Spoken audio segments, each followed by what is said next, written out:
Hi friends, నేను మీ Nanditha dietitian. ఈరోజు మనము మన బ్యూటీని ఇంప్రూవ్ చేసే ఒక మంచి న్యూట్రియంట్ గురించి మాట్లాడుకున్నాం. So anti ageing. సో మనం వయసు పెరిగే కొద్దీ కూడా మనకి ముఖం మీద ముడతలు అనేది వస్తూ ఉంటాయి అన్నమాట. ఆ ముడతల్ని తగ్గించుకోవడానికి, స్కిన్ గ్లోని ఇంప్రూవ్ చేసుకోవడానికి, ఇలాంటి వాటికి మనం తీసుకునే ఫుడ్లో కొన్ని న్యూట్రియంట్స్ చాలా ఇంపార్టెంట్. ఆ న్యూట్రియంట్లో ద మెయిన్ న్యూట్రియంట్ వచ్చి వైటమిన్ సి. వైటమిన్ సి అనేది ఎక్కువగా తీసుకుంటే మనకేమవుతుందంటే మనకు కొల్లాజన్ అనేది నేచురల్గా స్కిన్లో ప్రొడ్యూస్ అవుతుంది. సో మనము మన స్కిన్ అనేది యంగ్గా ఉండడానికి, మన స్కిన్ టోన్ ఇంప్రూవ్ చేసుకోవడానికి మనకి కొల్లాజన్ అనేది చాలా ఇంపార్టెంట్ అనమాట. అది మనకి స్కిన్లో కనెక్టివ్ టిష్యూని ఇంప్రూవ్ చేస్తుంది. కాబట్టి ఎలాస్టిసిటీ అనేది స్కిన్లో పోదు.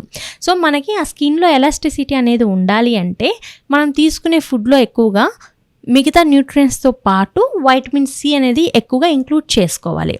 ఒకసారి మనము 30 ఏళ్ళు దాటిన తర్వాత నేచురల్గా మన స్కిన్లో ఉండే కొల్లాజన్ 1% తగ్గిపోతూ వస్తుంది. సో అలాంటప్పుడే మనకి ఐ దగ్గర రింకిల్స్ కానీ అండ్ స్మైల్ లైన్స్ కానివ్వండి, wrinkles and ageing spots, ageing lines అనేటివి స్టార్ట్ అవుతాయి. సో అలాంటివి స్టార్ట్ అవుతున్నప్పుడు మనం వాటిని రెడ్యూస్ చేయాలి, లేకపోతే డిసపియర్ చేయాలి అనుకుంటే మనం తీసుకునే డైట్లో ఎక్కువగా వైటమిన్ సి అనేది ఉండాలన్నమాట. సో వైటమిన్ సి అనేది ఎక్కువగా మనకి జాంపండు కానివ్వండి, ఆరెంజెస్ కానివ్వండి, బత్తాయి కానివ్వండి, దీంతోపాటు ఇండియన్ గూస్బెర్రీ అంటే ఉసిరికాయ అంటాం మనము, ఉసిరికాయ, ఇలాంటి వాటిల్లో మనకు ఎక్కువగా వైటమిన్ సి చాలా ఎక్కువగా ఉంటుంది. సో ఇలాంటివి ఎక్కువగా ఇంక్లూడ్ చేసుకోవాలి. అండ్ దీంతోపాటు ఆరెంజ్ ఫ్యామిలీ ఎనీథింగ్ అంటే మనం తీసుకునే దాంట్లో ఆరెంజ్, బత్తాయి ఇలాంటి గ్రూప్, ఇంకా ఏదైనా ఫ్రూట్స్ ఉన్నా అలాంటివి కూడా యాడ్ చేసుకోవచ్చు. అండ్ దీంతోపాటు మనం తీసుకునే వెజిటేబుల్స్లో బ్రోకలీ కానివ్వండి, టమోటోస్ కానివ్వండి, ఇలాంటి వాటిల్లో వైటమిన్ సి అనేది ఎక్కువగా ఉంటుంది.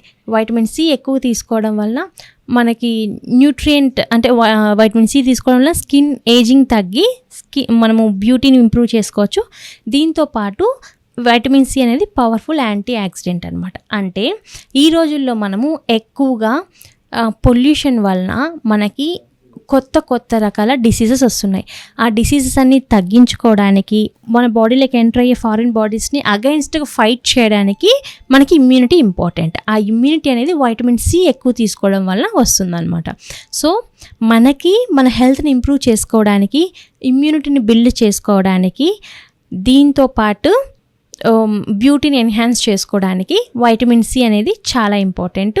So any type of citrus fruits, దీంతోపాటు టమోటాస్ కానివ్వండి, బ్రోకలీ కానివ్వండి, అండ్ ఇండియన్ గూస్బెర్రీస్ కానివ్వండి, ఉసిరికాయలు ఇలాంటివి ఎక్కువ ఇంక్లూడ్ చేసుకోవచ్చు.